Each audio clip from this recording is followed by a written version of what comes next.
Lagyan na ng loob. Yan, ganda. Wow. Pagpasok mo pa lang Super dito sa ganda bunganga na. ng terme, eto na agad ang mabubungaran mo. Pagkalawak-lawak at pagkalaklak naman. At yun ang aking dalawang anak at ang aking kumare, nakapila na para sa pagkuha ng number.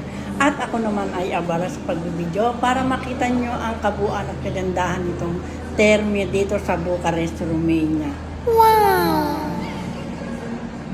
Daming tao.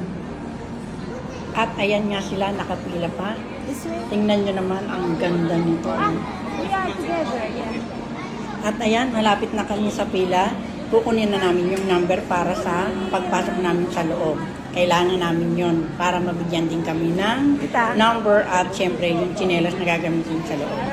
At ayan sila, may pagkaway-kaway pa sa akin. Nagkana naman kami ng aking kumarit ng aking manuga. Ang aking anak busy sa kanyang cellphone at naghihintay ng kanyang linya ng tawag doon sa pagbigay ng number. Alam niyo ba, ako nalilito na sa mga nasabihin ko, ang hirap kayang mag-voice over. At ayan, malapit na kami mabigyan ng mga number para makapasok sa loob.